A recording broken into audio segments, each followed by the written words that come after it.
यहां पर कितने स्टूडेंट्स हैं जो अभी स्कूल में हैं, कॉलेज में हैं, पोस्ट ग्रेजुएट लेवल पे हैं? वो तेरे के ऑलमोस्ट सारे।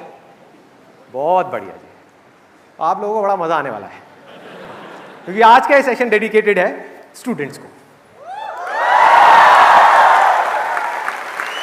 और सिर्फ इतना ही नहीं, स्टूडेंट्स की लाइफ की जो सबसे बड़ी प्रॉब्लम है, जो सबसे बड़ा कंफ्यूजन है ऑलमोस्ट हर स्टूडेंट के माइंड में, या इसको इस तरह से कहूं, स्टूडेंट लाइफ से रिलेटेड जो सबसे बड़ा डिसीजन है, वो डिसीजन जिसके ऊपर आपकी पूरी लाइफ डिपेंड करने वाली है, आपका पूरा फ्यूचर उस एक डिसीजन पर डिपेंड करने वाला है कि उसमें आप क्या चॉइस लोगे।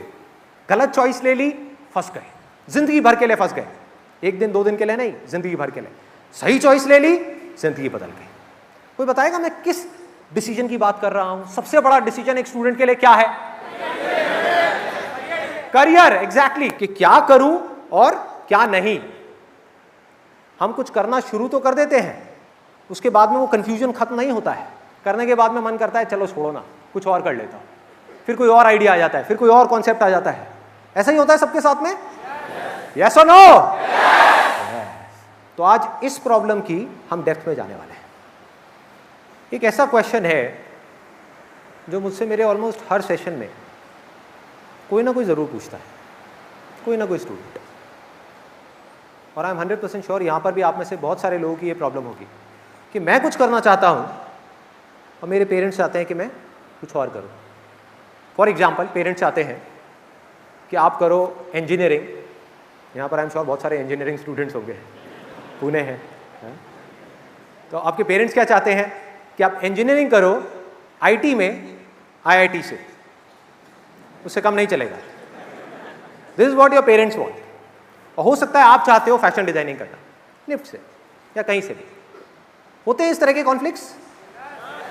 और ये सिर्फ मैं एक एग्जांपल दे रहा हूं, यहां पर आप किसी भी सिचुएशन को फिट कर सकते हो। यानी कि कॉन्फ्लिक्ट हो सकता है करियर से रिलेटेड, कॉन्फ्लिक्ट हो सकता है रिलेशनशिप से रिलेटेड, कि मैं चाहती हूं कि ये जो लड़का है जिसके साथ मैं पिछले 3 साल से हूं उससे शादी करूं, लेकिन मेरे घर वाले चाहते हैं कि मैं अरेंज मैरिज, हमारी अपनी कास्ट में। तो अब इन दोनों सिचुएशंस में से मैं क्या चूज करूं? एक तरफ है जो आप करना चाहते हो, जो आप बनना चाहते हो, जो आप अचीव करना चाहते हो, और दूसरी तरफ है जो ये दुनिया आपसे करवाना चाहती है, जिसमें आपकी फैमिली आ गई, फ्रेंड्स आ गए, रिलेटिव्स आ गए, हमारी पूरी की पूरी ये सोसाइटी आ गई, जो चाहती है कि आप इस सोसाइटी के नॉर्म्स के अंदर रह करके काम करो। वो करो जो सब कर रहे हैं, वो नहीं जो आप करना चाहते हो। और इस डर की वजह से हम वो नहीं कर पा रहे हैं जो हम कर सकते हैं, जो हम करना चाहते हैं। तो इसकी आज हम डेप्थ में जाने वाले हैं कि ऐसी सिचुएशन में करना क्या है। ये 2 ऑप्शंस है हमारे पास में। लेकिन ये समझने से पहले कि हमको इसमें क्या करना है, ऐसी एक सिचुएशन में, ऐसी कॉन्फ्लिक्ट में, पहले हमको ये समझना होगा कि ज़्यादातर लोग करते क्या हैं। ज़्यादातर लोग जब ऐसा एक कॉन्फ्लिक्ट क्रिएट होता है, यानी कि एक तरफ से पूरी दुनिया का प्रेशर है कुछ करने के लिए, एक तरफ से जो अंदर से आ रहा है, ज़्यादातर लोग डर जाते हैं। और अगर इसको प्रैक्टिकली वेरीफाई करना हो तो किसी भी ऑफिस में चले जाओ, वहाँ जाकर के लोगों से पूछो कि जो आप जॉब कर रहे हो इसमें से कितने लोग हैं जो खुश हैं अपनी इस जॉब से, या जो भी वो कर रहे हैं। या किसी कॉलेज में चले जाओ और जाकर के उनसे पूछो कि जो आप पढ़ाई कर रहे हो, जिस करियर को आपने चूज किया है, कितने हैं जो उससे खुश हैं, जिनके अंदर रोज एक एक्साइटमेंट होता है कि मैं जो पढ़ रहा हूं वो इसलिए नहीं कि दुनिया मुझे पढ़वाना चाहती है, बल्कि इसलिए पढ़ रहा हूं बिकॉज मुझे कुछ ऐसा करना है जिसके लिए पढ़ना जरूरी है, कुछ ऐसा है जिसके अंदर मेरा इंटरेस्ट है, मेरा पैशन है। तो अब इसकी वजह क्या है? जब इस प्रॉब्लम की मैं डेप्थ में गया, इसको बारीकी से ऑब्जर्व किया, तो 3 मेजर रीजंस निकल करके आए, और अब आप इससे ज्यादा अच्छे से रिलेट कर पाओगे। सबसे पहला और सबसे बड़ा रीजन ये है कि ज्यादातर लोगों को ये पता ही नहीं है, पता मतलब क्लियरली पता नहीं है कि उनको जिंदगी में करना क्या है। ज्यादातर स्टूडेंट्स को ये विजन ही क्लियर नहीं है कि मुझे करना क्या है। जैसे मैंने अपने कुछ सेमिनार्स में बोला है, लास्ट लाइफ चेंजिंग सेमिनार में भी बोला था कि अपने अंदर की आवाज सुनो। तो लोग क्या बोलते हैं कि मेरे अंदर तो कोई आवाज ही नहीं है, मुझे पता ही नहीं अंदर की आवाज होती क्या है। मुझे समझ ही नहीं आ रहा मैं क्या करूं, कंफ्यूजन है। जब समझ आएगा कि मुझे क्या करना है तभी तो अपनी एनर्जी लगाऊंगा उस डायरेक्शन में। तो अब एक आपसे सिंपल सा क्वेश्चन है कि ये जो आपके अंदर का कंफ्यूजन है, ये जो कंफ्यूजन है आपकी लाइफ में कि मुझे समझ नहीं आ रहा कि मैं क्या करूं, ये कंफ्यूजन आपके लिए कौन दूर करेगा? कौन दूर करेगा? आप खुद ही करोगे, कोई और तो करेगा नहीं। तो क्यों नहीं कर रहे?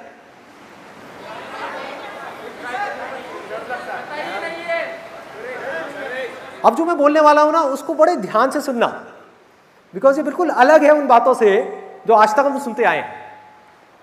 कंफ्यूजन है, समझ नहीं आ रहा है कि मैं क्या करूं। कैसे समझ आएगा? उसके लिए करना क्या है, 1 मिनट में आपको बता देता हूं। आप अगर कॉमर्स बैकग्राउंड से हो तो आपको इंटरनेट पे जाना है, गूगल पे जाकर के सर्च करना है, ऑप्शंस देखने हैं कि अगर आप कॉमर्स बैकग्राउंड से निकले हो तो इंडिया में क्या क्या ऑप्शंस है। उसमें से आपको देखना है कि मैं कौन सा करियर चूज करूं। आपको साफ नजर आ जाएगा कि ये 200 करियर ऑप्शंस हैं, और इधर साइंस बैकग्राउंड से 200 करियर ऑप्शंस हैं। उसमें से 200 में से आपको सिलेक्ट करना है। मे बी आपको 20 ढंग के लगेंगे, 20 आपको ऐसे लगेंगे जो थोड़ा ठीक ठाक लग रहे होंगे। फिर उस 20 में से आपको ये देखना है कि इसमें से कौन सा है जो मेरे इंटरेस्ट से रिलेट हो रहा है, जो मेरी स्ट्रेंथ से रिलेट हो रहा है, मेरे बेसिक नेचर से रिलेट हो रहा है। हर एक का अपना एक बेसिक नेचर होता है। मेरा नेचर अलग है, आपका नेचर अलग है, मेरी स्ट्रेंथ अलग है, आपकी अलग है। और इसमें कोई रॉकेट साइंस नहीं है कि हमको उन 20 में से 200 में से पहले हमने 20 शॉर्टलिस्ट करे, फिर उस 20 में से एक एक करके पेपर पेन ले करके आराम से बैठ करके देखना होगा कि इसमें से कौन से वो ऑप्शंस हैं जो प्रैक्टिकली मैं कर सकता हूं। फॉर एग्जाम्पल, एक ऑप्शन है, आपको अच्छा तो बहुत लग रहा है, उसकी फीस है 50 लाख रुपए, आपके पास में है नहीं देने के लिए, तो क्या करोगे? तो अब आपने प्रैक्टिकली उन 200 में से 4 ऑप्शंस निकाल लिए। इस पूरी प्रोसेस में टाइम लगेगा, एनर्जी भी लगेगी, एफर्ट भी लगेगा, लेकिन ये किया जा सकता है अगर हम करना चाहें तो। और फाइनली हमारे आगे 4 ऑप्शंस आएंगे। अब उन 4 में से 1 या 2 ऑप्शंस निकालना कोई बहुत मुश्किल है? मुश्किल है? आसान है? आसान है, बोलने में बहुत आसान है, लेकिन लोग करते क्यों नहीं है? कितने लोगों ने किया है? ऑनेस्टली बताना, झूठ मत बोलना कि मतलब कई दिनों तक, कई हफ्तों तक, कई महीनों तक बैठ करके सोचा है, दिमाग लगाया है कि मुझे जिंदगी में करना क्या है। कितने लोगों ने किया है? Rarest of rare. बहुत कम लोगों ने, बहुत कम लोगों ने। वजह क्या है? जबकि ये डिसीजन मुझे नहीं मैटर करता कि आप ये करते हो या नहीं करते, आपकी पूरी लाइफ इस डिसीजन पर डिपेंड करने वाली है। यानी कि अगर हमको एक हॉलिडे पे जाना है अपने दोस्तों के साथ में, तो बड़ी प्लानिंग होती है। 1 हफ्ता पहले से प्लानिंग चल रही है, 1 महीना पहले से प्लानिंग चल रही है। लाइफ में हमें कहां जाना है, कितने लोग बैठ करके ये प्लान करते हैं? कितने लोग बैठ करके अपना 1 हफ्ता, 1 महीना, 1 साल अपनी पूरी एनर्जी इस चीज को समझने में लगाते हैं कि मुझे जिंदगी में करना क्या है, मुझे कहां जाना है, क्या बनना है, और उसको बनने के लिए क्या करना पड़ेगा। और यही वजह है कि 90% से ज्यादा लोग इस दुनिया में ज्यादा कुछ नहीं कर पाते। फिर चाहे वो मेरे सेमिनार्स देखें या ना देखें, कड़वा सच है लेकिन सच है। आप मेरे सेमिनार्स देखते रहो बैठ करके, लेकिन ये जो काम करना है ये तो आपको ही करना है ना। मतलब आप 1 साल तक बैठ करके मेरे सेमिनार्स तो देखते रहो, लेकिन जब एक्शन लेने की बारी आए तब कुछ ना करो।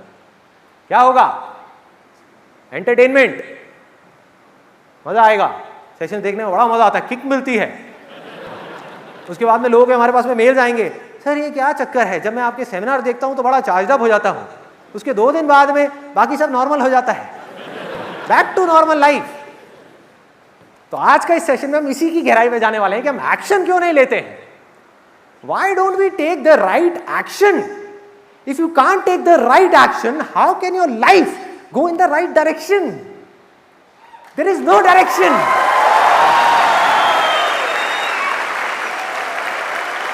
एक्शन क्यों नहीं लेते हैं?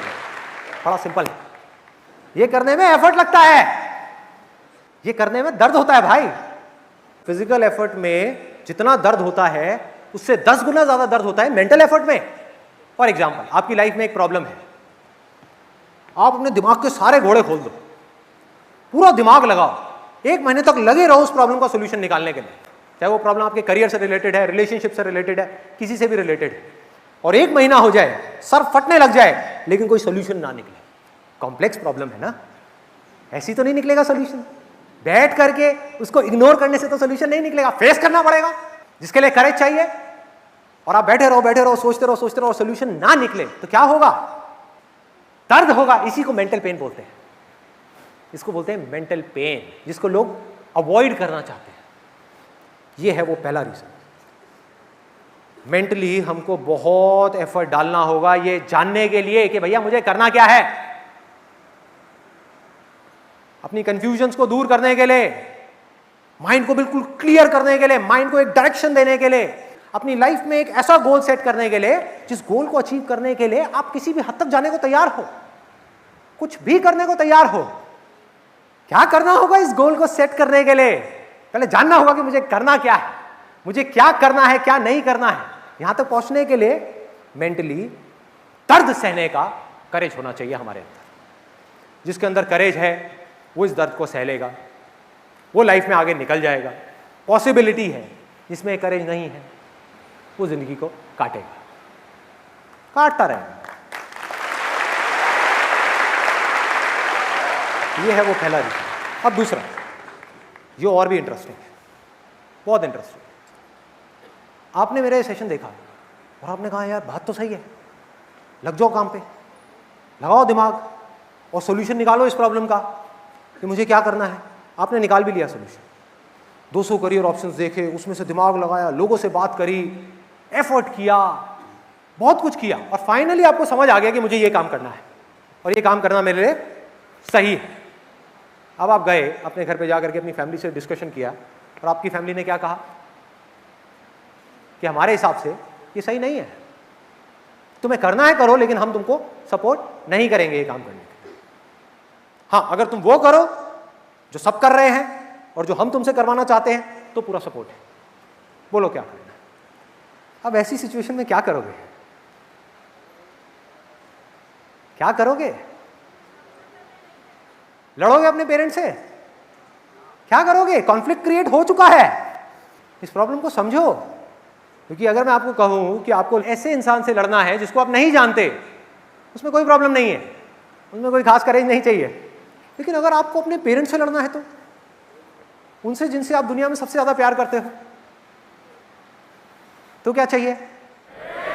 अरे बहुत करेज चाहिए, बहुत ज्यादा करेज चाहिए। स्पेशली इंडिया में, जहां पर हमारे जितने भी पेरेंट्स हैं वो सब एक्सपर्ट हैं इमोशनल अत्याचार में, एक्सपर्ट हैं।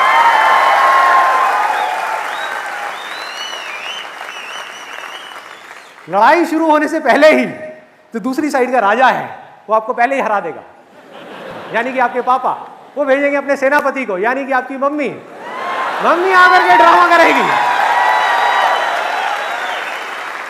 आपने एक डिसीजन ले लिया, आपने स्टैंड ले लिया है कि मुझे ये करना है और हर हाल में करना है और मैं इससे पीछे नहीं हटने वाला। इतनी देर में आपकी मम्मी आएगी साइड से रोते हुए, अरे बेटा तुझे पता तो है पापा की तबीयत कितनी खराब है। एक तो इंडिया में हर बाप की तबीयत खराब है।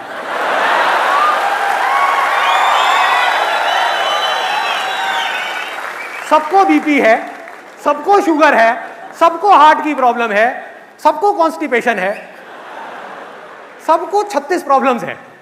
उधर से मम्मी आएगी, बेटे कल रात को पापा ने खाना भी नहीं खाया है, देख लेना, तुझे पता है ना वो जिद्दी है, वो तो नहीं मानने वाले। अरे तू ही मान जाना, कर ले उस गधे से शादी, कर ले, क्यों अड़ी हुई है। अब क्या होगा? क्या होगा इस लड़ाई में? हार गए, मम्मी जीत गई, पापा जीत गए। अब यहां पर एक चीज अच्छे से समझ लेना, मैं लड़ाई मतलब कोई फिजिकल लड़ाई की बात नहीं कर रहा हूं कि घर पे जाकर के बाल पकड़ लो अपने पापा मम्मी के, भाई मुझे पिटवाओगे, ये नहीं कर रहा हूं। मैं भी बहुत रिस्पेक्ट करता हूं अपने पापा मम्मी की। मैं बात क्या कर रहा हूं? पीसफुल लड़ाई, जैसे गांधी जी ने करी, नॉन कॉपरेशन मूवमेंट, कि आप मुझे नहीं सपोर्ट करते वो करने के लिए जो मैं करना चाहता हूं, कोई बात नहीं, ये आपकी चॉइस है, लेकिन मैं भी आपको नहीं सपोर्ट करूंगा मुझसे वो करवाने के लिए जो आप मुझसे करवाना चाहते हो। नहीं कर रहा सपोर्ट।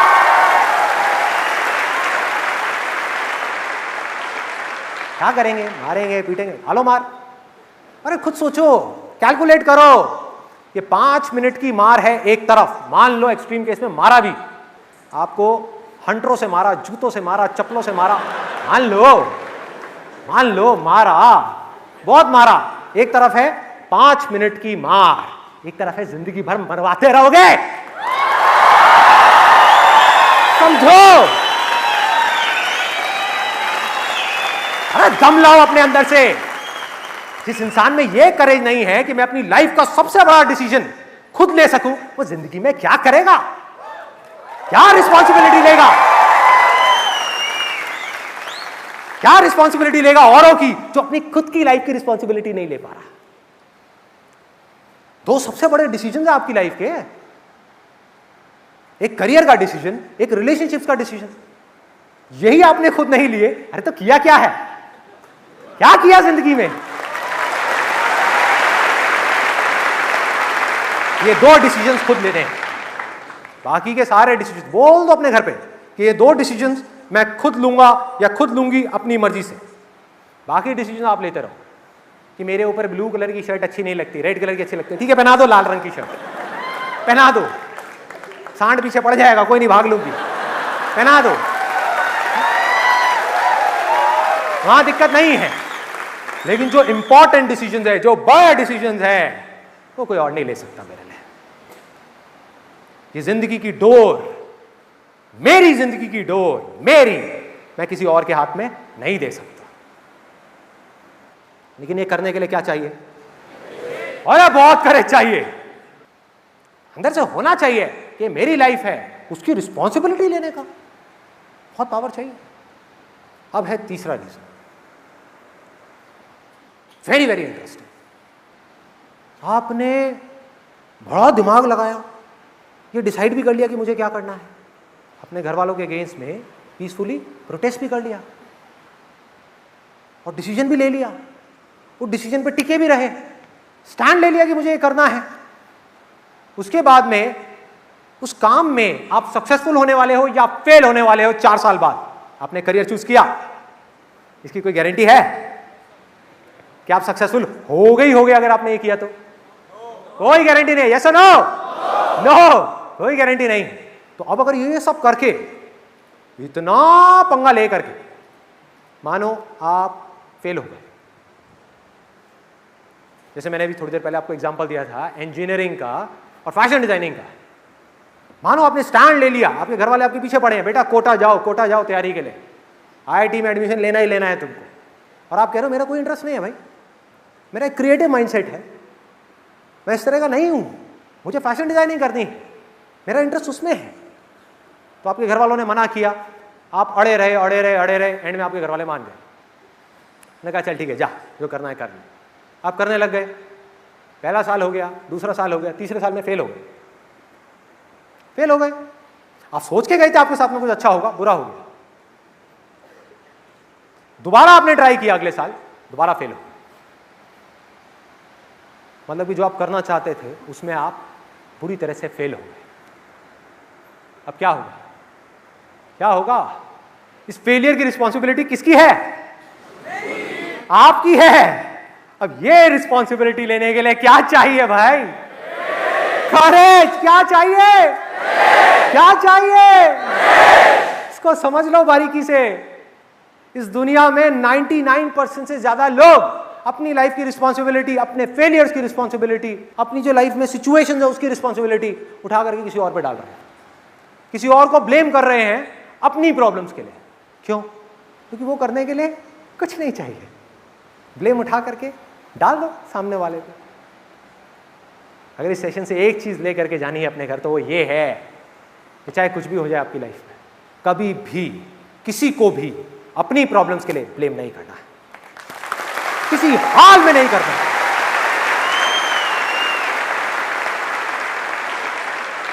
मैं इसलिए ये सब बातें यहां पर कर रहा हूं, इतना स्ट्रांगली इसलिए कर रहा हूं क्योंकि यहां पर जो मेजॉरिटी ऑफ पीपल जो बैठे हैं वो सब स्टूडेंट्स हैं। जिन लोगों की आदत बन चुकी है ब्लेम करने की, उनकी आदत 1 या 2 दिन में चेंज नहीं होने वाली। बट आप लोगों के आगे अपनी पूरी जिंदगी पड़ी है भाई, अभी जैसी आदत बना लोगे वैसी बनती चली जाएगी। ब्लेम करने की आदत बना ली, वैसे ही बन जाओगे। और किसी को ब्लेम नहीं किया, अपनी रिस्पॉन्सिबिलिटी ली, आगे बढ़ते जाओगे। और कुछ हो ना हो, लाइफ में आप सक्सेसफुल हो या ना हो, एक चीज की गारंटी है कि अगर आपने जिंदगी में कभी किसी को ब्लेम नहीं किया अपनी प्रॉब्लम्स के लिए, तो आप अंदर से स्ट्रांग होते चले जाओ।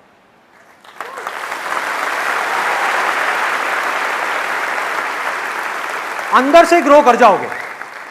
एक है बाहर की ग्रोथ, जो है दुनिया की नजर में।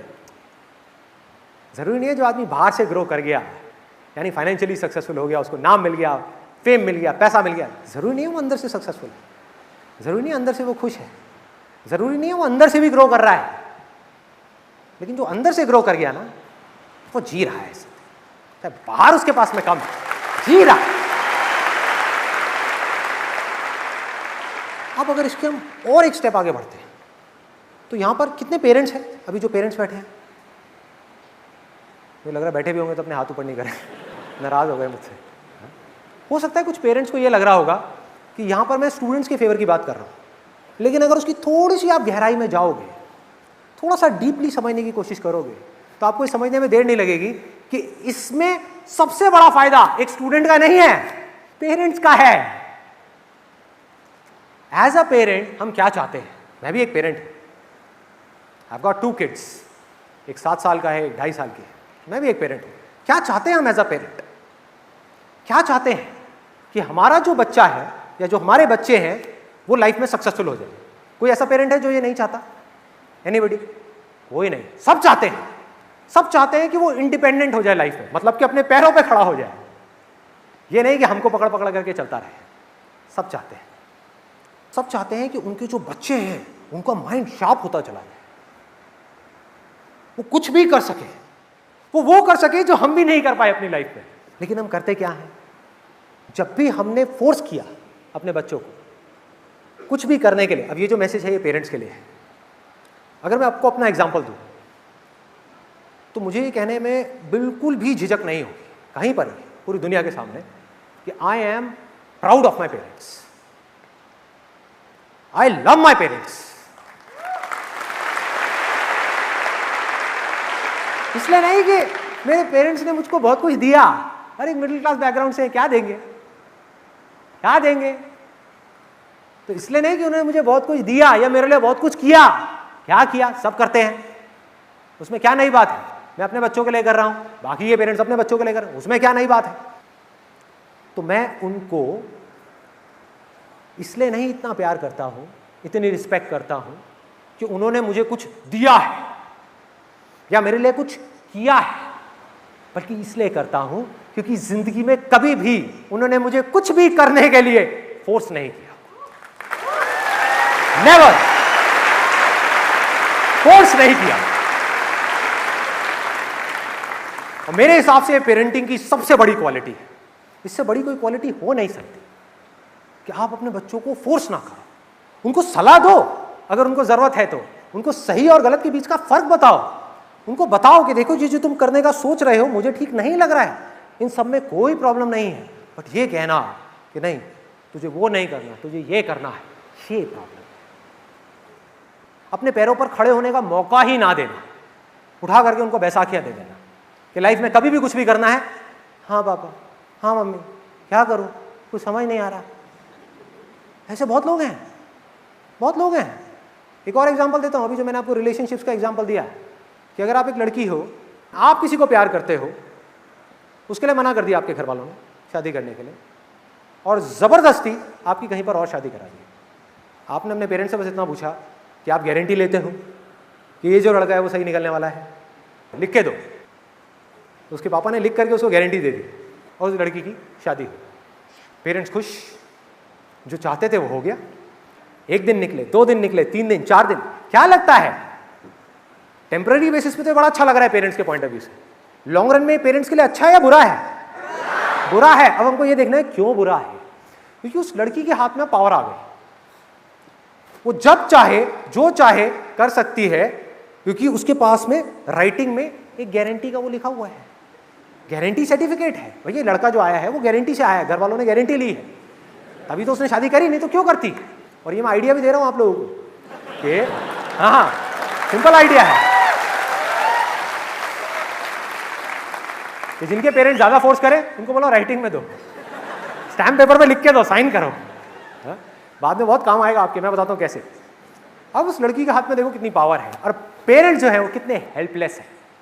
उस लड़की को फ़ोन घुमाना है अपने घर में, 4 दिन हो गए शादी को, फ़ोन घुमाया, छोटी सी प्रॉब्लम आ गई, अरे प्रॉब्लम आनी है। कोई ऐसा है यहाँ पे जिसकी शादी हुई और आज तक कोई प्रॉब्लम ना आई हो? कोई ऐसा है जिसकी शादी हुई हो और आज तक हजारों प्रॉब्लम ना आई हो? एक भी नहीं है। यानी कि हर दूसरे दिन कोई ना कोई प्रॉब्लम आनी ही आनी है। तब ये लड़की क्या करेगी? इसके पास में गारंटी कार्ड है, प्रोडक्ट खराब हो जाए तो क्या करोगे? सीधा फोन घुमाओ कंपनी में।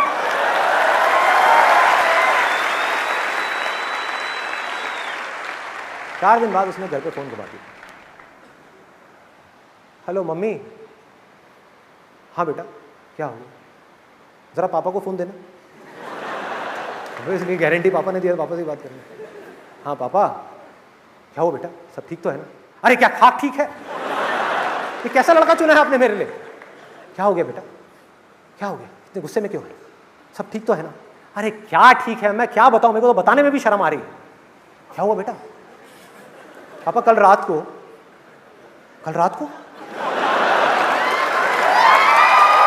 क्या हुआ कल रात को? क्या हुआ कल रात को? उसने कुछ गलत तो नहीं किया? अरे गलत क्या, सारी हदें पार कर दी। क्या बोल रही है? मुझे पता बेटा, मैं देखूंगा, मेरा प्रोडक्ट है, मैंने गारंटी ली है, मैं देखूंगा, तू टेंशन मत ले। क्या हुआ बेटा, क्या बात हुई? पापा कल रात को मैं जब अपने कमरे में गई, वो नाइटी पहन करके जो मम्मी ने मुझे दिलाई थी, तो उसने पता क्या कहा? क्या कहा बेटा? उसने कहा कि तुम इसमें डार्लिंग थोड़ी सी मोटी लग रही हो। आज तक आपने और मम्मी ने मुझे कभी मोटी नहीं बोला। ये कौन होता है मुझे मोटी बोलने वाला? मैं नहीं छोड़ूंगी इसको, मैं इसको कोर्ट तक लेकर के जाऊंगी। अच्छा खासा मैं आपको कह रही थी, एक बार नहीं मैंने आपको 10 बार कहा कि करा दो मेरी शादी संदीप महेश्वरी से।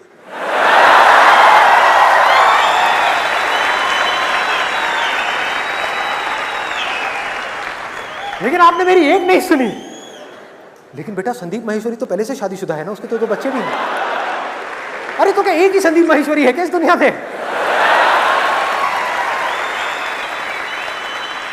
और पापा मम्मी बेचारे टेंशन में। हाँ बेटा मैं कल शाम को आता हूँ फ्लाइट पकड़ करके। कल शाम को नहीं, आपको कल सुबह यहाँ पर आना है और इससे बात करनी है कि आज के बाद अगर मेरे साथ में ऐसी बदतमीजी करी तो मुझसे बुरा कोई नहीं होगा। ठीक है बेटा, जैसे तुम कहो। क्या करेंगे माँ बाप? तो हुआ क्या? पहले बच्चों की डोर माँ बाप के हाथ में थी, अब इन माँ बाप की डोर उस बच्चे के हाथ में है, क्योंकि ये बच्चा बड़ा हो ही नहीं पाया। अपने दम पर डिसाइड किया होता कि मुझे ये करना है तो रिस्पॉन्सिबिलिटी उसकी होती। और मैं ये सब बातें सिर्फ बोल नहीं रहा हूँ, एज अ पेरेंट मैं अपनी लाइफ में, डे टू डे लाइफ में इन सारी बातों को प्रैक्टिस कर रहा हूँ। मतलब पहले मैं कर रहा हूँ फिर बोल रहा हूँ। मैंने अभी थोड़ी देर पहले आपको बताया कि मेरा बेटा है 7 साल का। अभी कुछ दिन पहले हम एक मूवी देख रहे थे, तो आजकल आपने देखा होगा सिनेमा हॉल्स में एक एंटी स्मोकिंग कैंपेन बहुत चल रहा है। तो मेरे बेटे ने वो ऐड देखी जिसमें एंड में बताते हैं कि सिगरेट पीने से कैंसर हो जाता है। और बड़ा सीरियस होकर के मुझसे बोला, पापा जब ये सिगरेट पीना इतनी गंदी चीज़ है तो लोग क्यों पीते हैं? और मेरा सीधा सा फंडा है लाइफ में, सच बोलो, कोई घुमा फिरा के बात मत कर। मैं उसको कहा क्योंकि लोगों को मज़ा आता है पीने में। उसने पूछा पापा आप क्यों नहीं पीते? सिंपल क्वेश्चन है।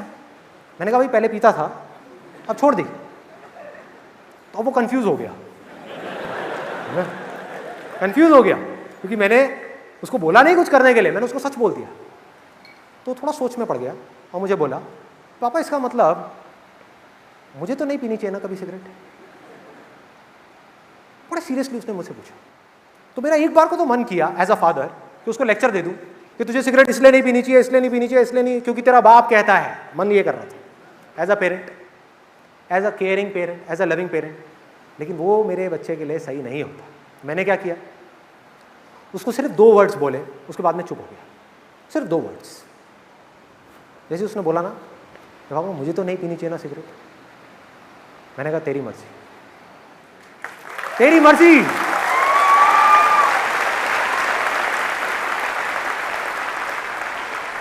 और उसके बाद मैंने ऐसे शो किया जैसे मैं उसकी तरफ नहीं देख रहा, मैं स्क्रीन की तरफ देखने लगा, वो हंसने लगा, पॉपकॉर्न खा रहा। उसके 2-3 सेकंड बाद मैंने उसको देखा, उसका ध्यान स्क्रीन से हट गया था, उसका मुंह नीचे था और कुछ सोच रहा था, वो कुछ सोच रहा था। 7 साल का बच्चा कुछ सोच रहा था। और जैसे मैंने ये चीज देखी तो मुझे इतनी खुशी हुई अंदर से कि मैं आपको वर्ड्स में एक्सप्रेस नहीं कर सकता। क्योंकि एज अ पेरेंट मेरी सबसे बड़ी रिस्पॉन्सिबिलिटी क्या है कि ये जो मेरा बेटा है या मेरी बेटी है वो अपने बारे में, अपने सही और गलत के बारे में खुद सोचने लग जाए।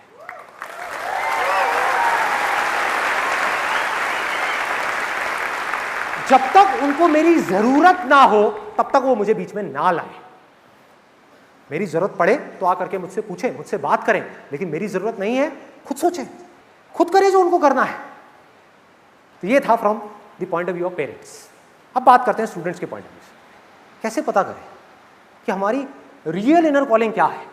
अब यहां पर एक बहुत इंटरेस्टिंग टॉपिक को मैं टच करने वाला हूं, तो अपने ध्यान को बढ़ा लो जिससे कि पूरे ध्यान से आप समझ सको कि मैं क्या बोल रहा हूं। जिसको हम अपने दिल की आवाज बोलते हैं, 99% केसेस में वो हमारे दिल की आवाज नहीं होती है, हमारे अंदर की आवाज नहीं होती है, वो हमारे मन की आवाज होती है। मन की आवाज। मन जो है ना हमारा, वो बिल्कुल एक छोटे से बच्चे के जैसा है। आप में से किसी के घर में कोई छोटे बच्चे हैं, जैसे 2 साल के, 3 साल के हैं, तो आप लोग बड़े अच्छे से रिलेट कर पाओगे। मुझे अपने घर में सबसे ज़्यादा जो इंटरेस्टिंग काम लगता है ना, मतलब जो करने में मुझे बहुत मज़ा आता है, घंटों तक कर सकता हूँ, वो है कि अपनी उस 2.5 साल की बेटी को बैठ करके दूर से ऑब्जर्व करता रहूँ, देखता रहूँ कि वो क्या करती है, क्यों करती है, कैसे करती है, उसके दिमाग में क्या चल रहा होता है। तो मैंने एक बड़ी इंटरेस्टिंग चीज़ वहाँ पर ऑब्जर्व करी है कि उसको आजकल एक नया शौक चढ़ गया है कि उसके पास में एक बार्बी डॉल है और एक डॉक्टर सेट है, उसके साथ में वो खेलती रहती है अकेले। यहाँ तक कोई प्रॉब्लम नहीं। प्रॉब्लम शुरू होती है जब मेरा बेटा स्कूल से आता है। वो आता है और अभी कुछ दिन पहले की बात है, वो अपने एक रोबोट से खेलने लगे। उसको मैंने एक रोबोट दिलाया था छोटा सा, उसके साथ में खेल रहा।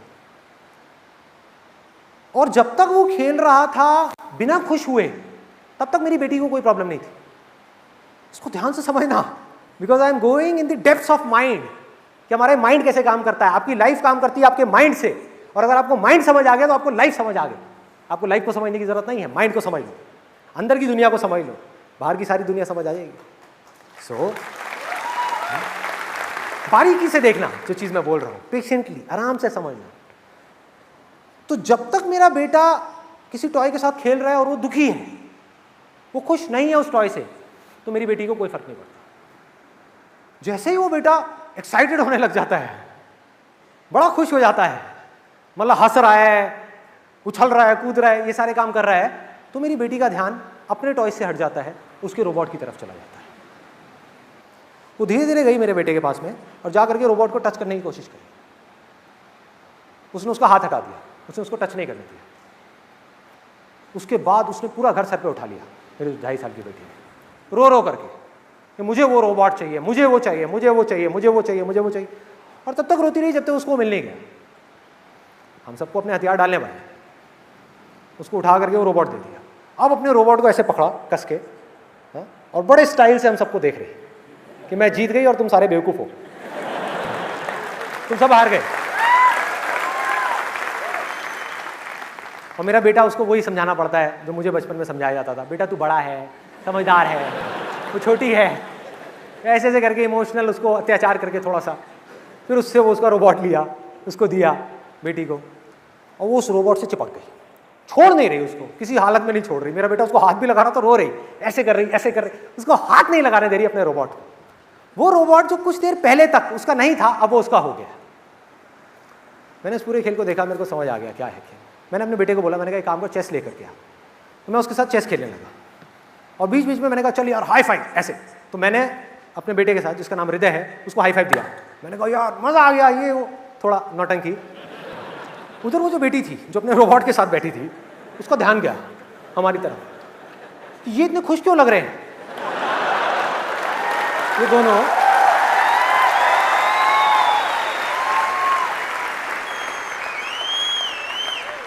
उसने ये कंक्लूजन निकाल लिया कि शायद ये चेस की वजह से खुश है। समझ लेना अच्छे तरीके से, ये हमारा मन है और वो आ गई चेस पे आकर के कब्जा करने के लिए, आकर के हमारी पूरी गेम खराब कर दी। उठा उठा करके वो जो होता है हाथी घोड़ा ये वो राजा रानी सब उठा करके भागने लग गए, मतलब ले गए। तो मुझे पता था ये होने वाला है। मैंने हल्का सा साइड में आकर के अपने बेटे को स्माइल पास करी, मैंने कहा जा अपना रोबोट ले ले।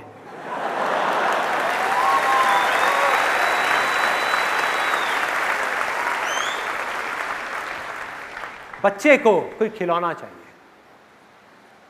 हमारे मन को भी कुछ चाहिए। क्या अच्छा लगता है मन को? वो जिसमें कोई दूसरा इंसान बहुत खुश है। तो हम ये कंक्लूजन निकाल लेते हैं कि वो इस वजह से खुश है क्योंकि उसके पास में ये है।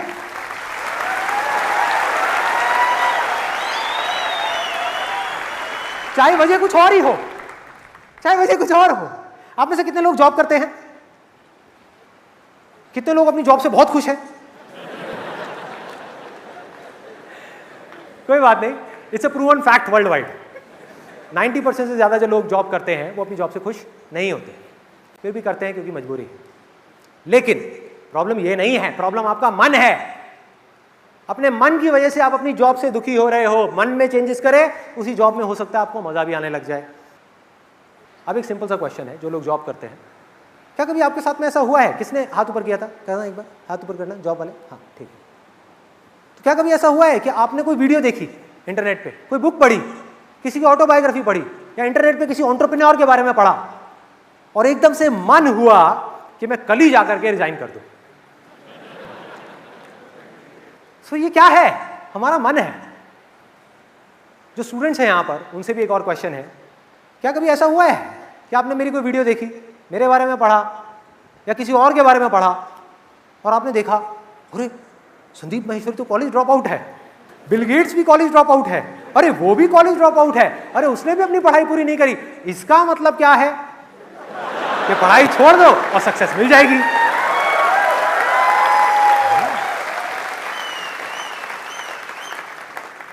अरे वो बिजनेस कर रहा है, वो बहुत खुश है, तो इसका मतलब वो बिजनेस की वजह से खुश होगा। तो इसका मतलब क्या है? जॉब छोड़ दो, बिजनेस कर लो और मुझे खुशी मिल जाएगी। बच्चों जैसी सोच है ये हमारा मन है जो एक खिलौने को पकड़ता है, दूसरे को छोड़ता है। और मजे की बात पता है क्या है? ज्यादातर लोग जो जॉब छोड़ देते हैं ना जोश जोश में और बिजनेस करने लग जाते हैं, कुछ दिन बाद वो जॉब के बारे में सोचने लग जाते हैं।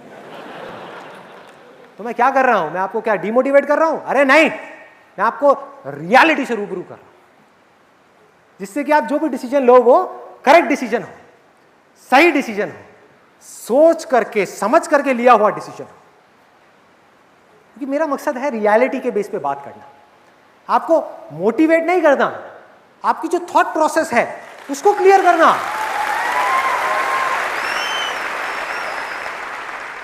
एक स्टूडेंट है, उसका मन किया कुछ करने का, इतनी देर में कोई दूसरा स्टूडेंट आ गया, उसने आकर के कुछ बोल दिया, किसी दोस्त ने बोल दिया, वो करने का मन करने लग गया, फिर किसी ने बोल दिया, वो करने का मन करने लग गया, फिर वहां से मन हट गया।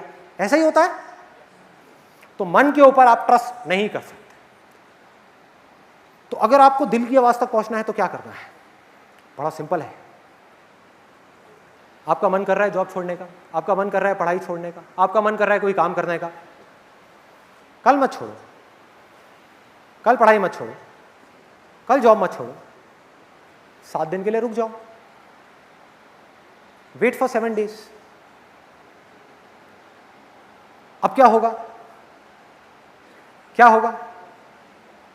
अगर ये आवाज आपके मन की होगी, यानी किसी और को देख करके आप जॉब छोड़ने की सोच रहे होगे, तो धीरे धीरे आपका ये डिजायर कम हो जाएगा। धीरे धीरे ये छोड़ने का डिजायर आपका कम हो जाएगा और जो डर है वो बढ़ जाएगा। 1 हफ्ते बाद जब दिमाग बीच में आएगा ना और आकर के आपको इसके प्रोज एंड कॉन्स बताएगा, तो जो मन है वो 1 सेकंड में हार मान लेगा। लेकिन अगर, अब यहां पर मन और दिल की आवाज के बीच का फर्क है, लेकिन अगर आपके अंदर एक डिजायर उठा और एक हफ्ते बाद आपका जो डिजायर था उस काम को करने का एक हफ्ता पहले उससे 10 गुना ज्यादा बढ़ गया और डर ऑलमोस्ट खत्म हो गया, तो आप समझ जाना कि वो आपके दिल की आवाज है। यानी कि आपके दिल की आवाज ने आपके दिमाग को हरा दिया। देखो, फर्क को समझो, ये मन और दिल के फर्क को समझो। मन क्या है? टेम्पररी बेसिस पे आपने किसी को कुछ करते हुए देखा, आपका बेसिक नेचर कुछ और है, आपकी स्ट्रेंथ कुछ और है, आपके इंटरेस्ट कुछ और है, आप अंदर से कुछ और हो, लेकिन बनना कुछ और चाह रहे हो। यहां प्रॉब्लम है। आप में कुछ है जो छुपा हुआ है, कुछ हिडन है, उसको हम नहीं देख सकते, उसको कोई नहीं देख सकता, ना आप ना मैं। लेकिन अगर कोई ऐसा डिजायर हो, कोई ऐसी इंट्यूशन हो जो वक्त के साथ में बढ़ती ही चली जा रही है और उसकी वजह से डर कम होता चला जा रहा है, तो समझ लेना कि आपके अंदर का जो इनर पोटेंशियल है वो बाहर आना चाह रहा है, वो अपने आप को एक्सप्रेस करना चाह रहा है। कुछ है जो आप बन सकते हो, वो कह रहा है कि कर दे। इंट्यूशन कह रही है कर दे। लेकिन क्या सिर्फ इतने से काम हो जाएगा? नहीं। आपको ये क्लियर हो गया कि ये मेरे दिल की आवाज है, ये मेरे मन की आवाज नहीं है, तो क्या अब मैं करने लग जाऊं वो चीज? नहीं। दो सवाल पूछना। एक कि अब इसको करने का बेस्ट केस सिनेरियो क्या है, यानी एक करियर है जो आपको समझ आ गया, तो अब आपने क्या किया? अपने आप से एक सवाल पूछा कि इसका जो बेस्ट केस सिनेरियो है उसके लिए जो सैक्रिफाइसेस देने पड़ेंगे, जो टाइम लगेगा, जो एफर्ट लगेगा, जो दिमाग लगेगा, जो पैसा लगेगा, जो भी कुछ लगेगा अपने पोटेंशियल को अचीव करने में, उसके लिए कुछ करना तो पड़ेगा ना। और अगर वो सब कुछ करने के लिए मैं तैयार हूं, फिजिकल लेवल पे मुझे ये सब करना होगा उसके लिए मैं तैयार हूं, मेंटल लेवल पे ये सब करना होगा उसके लिए मैं तैयार हूं, हर चीज के लिए मैं तैयार हूं, मतलब कि आंसर आया yes, I am ready to do whatever it takes to make it a reality. इस बेस्ट के सिनेरियो को सच करने के लिए मैं कुछ भी करने को तैयार हूं। नंबर 1। अगला क्वेश्चन, मतलब कि आखिरी क्वेश्चन जो अपने आप से पूछना है, जो बहुत कम लोग पूछते हैं, कि इसको करने का वर्स्ट केस सिनेरियो क्या है, बुरे से बुरा क्या हो सकता है। क्लियर है? मैंने अगर जॉब छोड़ी या पढ़ाई को बीच में छोड़ा तो बुरे से बुरा क्या हो सकता है, क्या उसके लिए भी मैं तैयार हूं? और अगर जवाब आ जाए हां मैं तैयार हूं, तो समझ जाओ अब कोई टेंशन नहीं है, बढ़ जाओ आगे।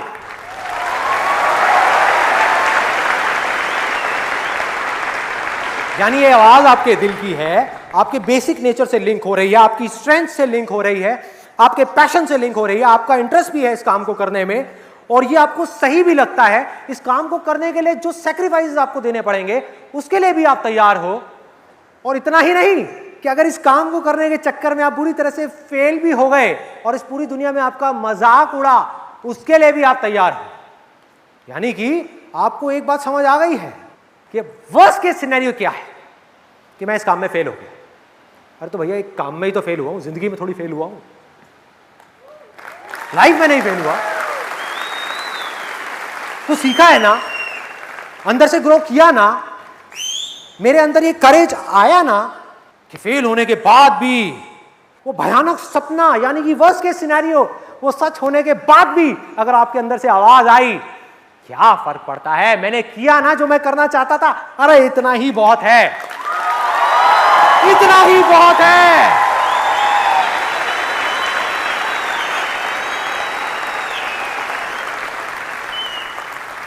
और फेल होने के बाद भी मेरे अंदर ये करेज है कि मैं आगे बढ़ता रहूंगा, मैं हार नहीं मान रहा, तो अगर इतनी बुरी सिचुएशन से जब मैं ऊपर उठूंगा तो मैं क्या होऊंगा?